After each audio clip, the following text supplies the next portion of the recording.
শীতকালে যদি ভুনা খিচুড়ি না হয় তাহলে কি হয়? তাই আজকে আমি রান্না করেছিলাম কাঁচামরিচ দিয়ে ভুনা খিচুড়ি। সো হ্যালো এভরিওয়ান, কি অবস্থা সবার, কেমন আছো সবাই? ভুনা খিচুড়ি কার কার প্রিয় বলো তো? তবে আমার কিন্তু ভুনা খিচুড়ি খুব একটা প্রিয় না, তবে খেতে বেশ ভালোই লাগে। আর এই তো ভুনা খিচুড়ির জন্য আমি সবকিছু এখানে গুছিয়ে নিয়েছি। আজকে ভুনা খিচুড়ি রান্না করার জন্য আমি এখানে 2 রকমের ডাল ইউজ করব।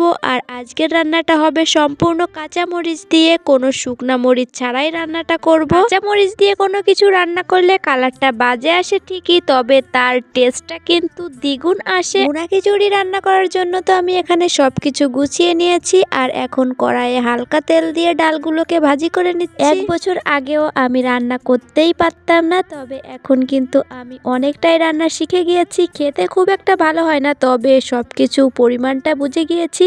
আর এই তো আমার ডালটা কিন্তু প্রায় ভাজি হয়ে গিয়েছে। আর এই তো এই সাইডে আমি আবার তেল দিয়ে যে পেঁয়াজগুলি কুচি করে রেখেছিলাম পেঁয়াজগুলি দিয়ে দিচ্ছি। আমার মা বলে আমি নাকি পেঁয়াজগুলো দামড়া দামড়া এবড়ো থেবড়ো করে কাটি। শুধু পেঁয়াজ না, সবকিছুই নাকি যেগুলো কুচি করার কাজ সেগুলো নাকি আমি এবড়ো থেবড়ো বা দামড়া দামড়া করে কাটি।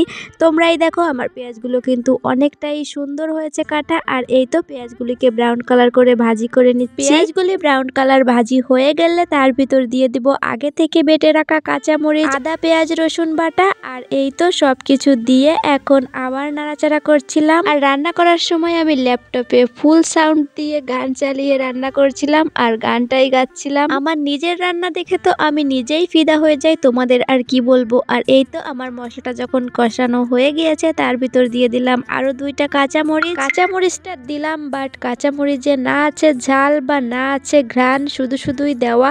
কাঁচামরিচটা দিয়ে এখন দিয়ে দিচ্ছি কেটে রাখা চিকেন। আজকে চিকেনের পিসগুলি কিন্তু অনেকটাই ছোট ছোট কেটেছি, কারণ ভুনা খিচুড়িতে চিকেনের পিসগুলি একটু ছোট হলে বেশি টেস্ট হয়। একটা আলু কেটে রেখেছিলাম, সেটাও দিয়ে দিলাম। আলুটা আগে থেকে একটু ভাজি করব, বাট এটা আমার একদমই মনে ছিল না, তাই এখন কাঁচা অবস্থাতেই দিয়ে দিলাম। কোনো প্রবলেম নেই, এখনো সেদ্ধ হয়ে যাবে। আর এই তো আমার মাংসটা এই পাশে কষানো হচ্ছে। আর এই যে ডালগুলি ভাজি করে রেখেছিলাম সেটা চালের ভিতর দিয়ে এখন চাল আর ডালটাকে কষানো মাংসের ভিতরে দিয়ে দিচ্ছি। চাল ডাল যদি অনেকক্ষণ আগে ধুয়ে রাখা হয় তবে বাসনের সাথে এমন ভাবে লেগে যায়, ছাড়ানো অনেকটা বিরক্তিকর লাগে। আর এই তো আগে ডালগুলো দিয়ে এখন তার উপর দিয়ে চালগুলো দিয়ে দিচ্ছি। এক এক করে চাল ডাল সবগুলোই দিয়ে দিয়েছি। আর এখন শুধু মশলার সাথে চাল ডালটাকে ভালো করে মেশানোর পালা। চাল ডালটা দিতে দিতে ভেবেছিলাম মশলাটা নিচ দিয়ে অনেকটাই লেগে যাবে, বাট দেখি একটুও লাগেনি। আর এই তো আমি এখন চাল ডালটাকে সুন্দর মতো মাখিয়ে নিই। মশলা আলুর সাথে চাল ডালটা